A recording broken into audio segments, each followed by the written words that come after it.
Add your burnt offerings to your sacrifices and eat the meat. Because I did not speak with your fathers. Look at that. How? So then, who was it that spoke to them? Do you get what I mean? Just like when Yahushua came and said, "No one has seen Yahweh face to face." And everyone was like, "But what's wrong with him?" If Moses saw him face to face, Jacob saw him face to face. The list of people who saw him face to face, and they didn't understand what an angel was.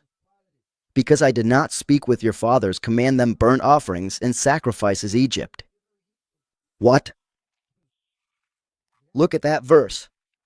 For sure, more than one person's mind is blown trying to understand why it says that. Because everyone thinks the opposite, that it was him, that he did command sacrifices and so on and so forth. Remember that the one who started animal sacrifices was Adam, due to a misinterpretation. He misunderstood the fact that every time he bled, an angel would come to speak to them on behalf of Yahweh, and he thought that Yahweh liked it or that shedding blood was the way to call him. Until the angel told him, "Stop shedding blood."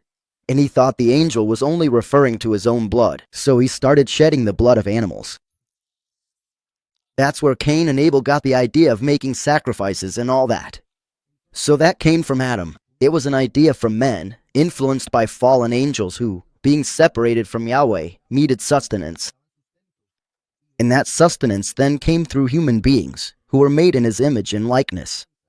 So, by separating themselves from Yahweh, they latch onto human beings through the faith that people place where it shouldn't be, in false Elohim, and that's how they keep those false Elohim alive and feed them with their sacrifices.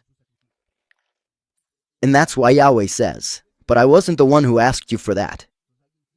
So someone did ask for it, but it wasn't Yahweh, because Yahweh allowed it so that we would have an example of what would happen with the Mashiach, the two witnesses, and all the martyrs. Is that clear? It says, "Because I did not speak with your fathers, nor did I command them anything." Just imagine what it must have been like for the prophet Yirmiyahu to have to go deliver this message, first, to receive it. What do you mean, Yahweh, that you didn't speak to them? So, who was it then? And I'm going to have to tell them that no, that they spoke with someone else and that all those sacrifices were for nothing.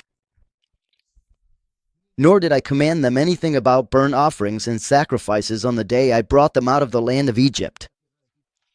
Here, someone might say, to defend animal sacrifices. Well, not that day, but on another day, yes, a week after leaving Egypt. When it says the day I brought them out of Egypt, it refers to the whole Exodus, and that's where we have Leviticus. All the sacrifices. Do you get what I mean?